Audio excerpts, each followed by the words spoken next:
नमस्कार दोस्तों, मैं हूँ ज्योति। मेरे चैनल पर आप सभी का बहुत बहुत स्वागत है। आज मैं बताऊंगी कि आपको जन्माष्टमी का त्यौहार कैसे मनाना चाहिए, उसकी संपूर्ण पूजा विधि क्या है और शुभ मुहूर्त क्या है। तो चलिए शुरू करते हैं वीडियो। जन्माष्टमी का त्यौहार हमारे भारतवर्ष में बहुत ही हर्ष उल्लास के साथ श्री कृष्ण के जन्मोत्सव के रूप में मनाया जाता है। प्राचीन कथाओं के अनुसार कृष्ण का जन्म मथुरा नगरी में भाद्रपद कृष्ण पक्ष की अष्टमी के तिथि के दिन कंस के कारागृह में देवकी की 8वीं संतान के रूप में हुआ था। तो इस दिन भगवान श्री कृष्ण की कृपा प्राप्त करने के लिए भक्त उपवास रखते हैं, पूजा पाठ करते हैं, पूजा अर्चना करते हैं। तो आपको मैं समय बताती हूँ। आपको इस साल का जो 2020 का है जन्माष्टमी का समय है, 11 अगस्त को अष्टमी पड़ रही है। तो 11 अगस्त अष्टमी के दिन 9:07 से यह समय शुरू होगा और 12 अगस्त को सुबह 11:17 तक इसकी अवधि रहेगी अष्टमी की। यानी कि रात से ये 11 अगस्त को सुबह से 9:07 से अष्टमी तिथि शुरू हो जाएगी और जो कृष्ण भगवान का जन्म है वो रात में मनाया जाएगा। जो लोग जन्म करते हैं रात में 12 बजे के समय मनाया जाएगा और जन्म के बाद जो उत्सव मनाते हैं, बर्थडे जन्मदिन मनाते हैं, कृष्ण भगवान का व्रत रखते हैं, वो 12 अगस्त को रखा जाएगा। और सूर्योदय से जो तिथि प्रारंभ होती है उसको ही तिथि माना जाता है। जैसे सूर्य उदय से ही हमारी अष्टमी तिथि शुरू हो रही है, तो हम लोग जो जन्माष्टमी का व्रत है वो 12 अगस्त को मनाएंगे। इस दिन हम लोग झूला लगाते हैं। आपके पास किसी भी तरह का झूला हो, झूला बिठाने का बहुत ही महत्व है, क्योंकि कोई भी बच्चा होता है बाल रूप में तो पहले उसको झूला लगाया जाता है, झूले में बिठाया जाता है। तो इसी तरह हम लोग कृष्ण भगवान का झूला लगाएंगे और सजाएंगे। तो आपको सबसे पहले करना, आपको सुबह सबसे पहले प्रातःकाल उठकर साफ सफाई करके आपको स्नान आदि करना चाहिए और सभी स्नान आदि से निवृत्त होकर आपको घर की पूजा करना चाहिए। घर की पूजा करने के बाद सभी भगवानों को प्रणाम कीजिए और व्रत अगर आप रखते हैं जन्माष्टमी का तो व्रत का संकल्प लीजिए। आप अपना नाम लीजिए, गोत्र का नाम लीजिए और भगवान के सामने मन में संकल्प रखिए कि आज मैंने कृष्ण भगवान, कृष्ण कन्हैया, आपके लिए मैंने ये व्रत रखा है, आज मैं ये व्रत संपूर्ण करूंगी। तो इस तरह आप संकल्प ले सकते हैं। अगर आप व्रत निर्जला रखना चाहते हैं तो निर्जला का संकल्प लीजिए और अगर आप फलाहार रखना चाहते हैं तो फलाहार रख सकते हैं। अगर आपसे व्रत नहीं बनता है तो आप एक समय भोजन भी कर सकते हैं। भगवान तो श्रद्धा और भावना के भूखे होते हैं। अगर आप व्रत नहीं भी रखते हैं तो आप ऐसे भी उनका जन्म उत्सव बड़े हर्ष और उल्लास के साथ मना सकते हैं।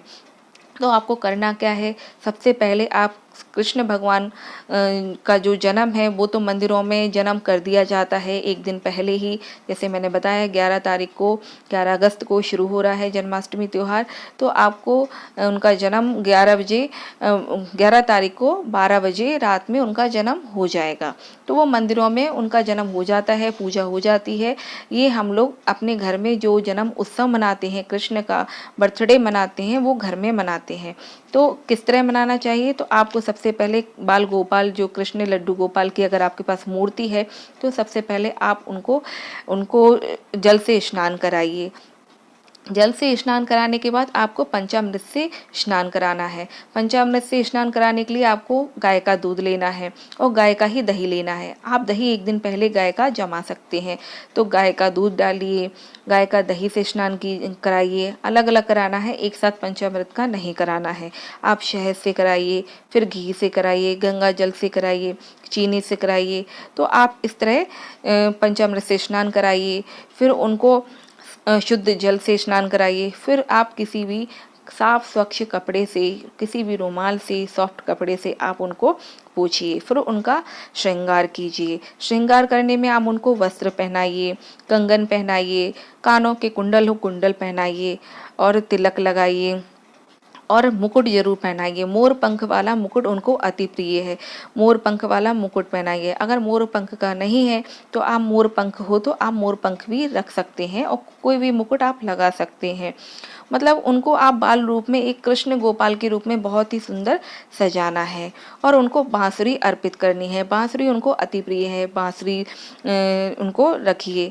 और फिर आपको क्या करना है, झूले पे उनको विराजित करना है। तो सबसे पहले विराजित करने के लिए आपको करना क्या है, अगर आपके पास झूला है तो ठीक है, नहीं है तो आप आसन पर भी उनको रख सकते हैं। तो आसन पर रखने से पहले सबसे पहले आपको एक चौकी लेनी है। चौकी को शुद्ध जल से साफ कर लेना है। फिर आपको जमीन पर एक रंगोली निकालनी है। चाहे आप आटे से निकालिए या किसी भी रंग से आप रंगोली निकाल सकते हैं। रंगोली निकालिए, चावल की भी आप रंगोली निकाल सकते हैं। रंगोली निकालने के बाद आप उसके ऊपर चौकी रखिए। चौकी के ऊपर शुद्ध कोई साफ सुथरा कपड़ा हो, लाल रंग का या पीले रंग का, मलमल का कपड़ा, रेशमी कपड़ा, कोई भी हो पूजा का, आप उसको रखिए।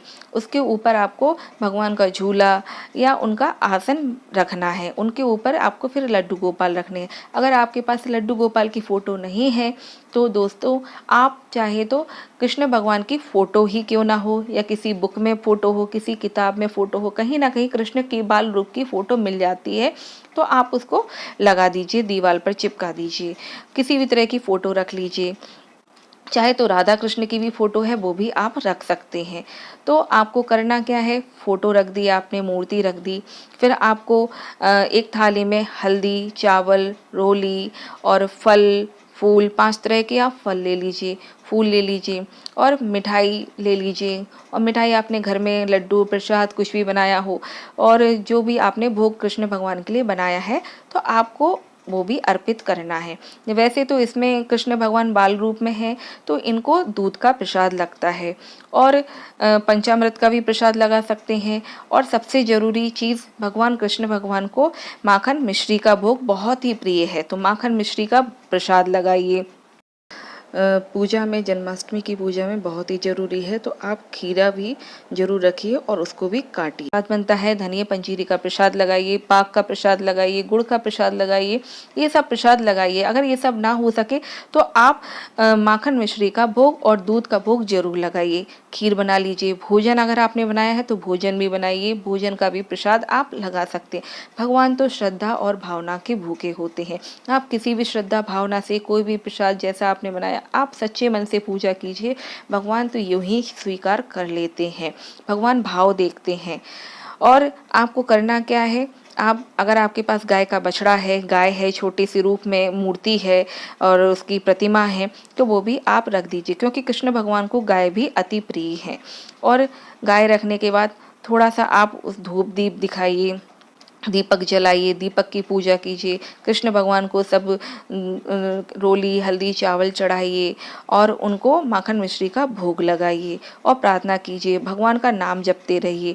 जब आप भगवान को स्नान करा रहे हैं तब भी नाम लीजिए, ओम नमो भगवते वासुदेवाय नमः, ओम कृष्णाय नमः, श्री कृष्णाय नमः, कुछ भी आप नाम लेते रहिए, सच्चे मन से पूजा कीजिए। और फिर आप आरती कीजिए। आरती करने के बाद आपको जल लेना है, जल एक लोटे में जल भर के रखना है।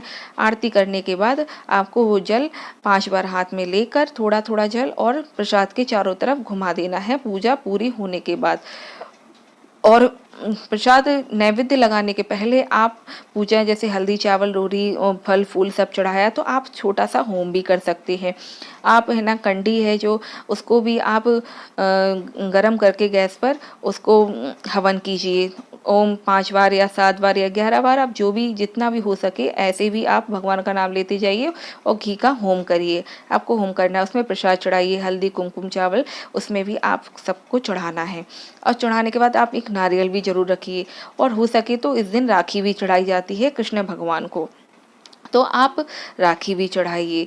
और आप उन लोगों को पूजा ज़रूर करना चाहिए जिनकी संतान नहीं है। जिनकी संतान नहीं है उनको लड्डू गोपाल भगवान की पूजा बाल रूप में करने से संतान की प्राप्ति होती है और सुख समृद्धि ऐश्वर्य आरोग्य की भी वृद्धि होती है।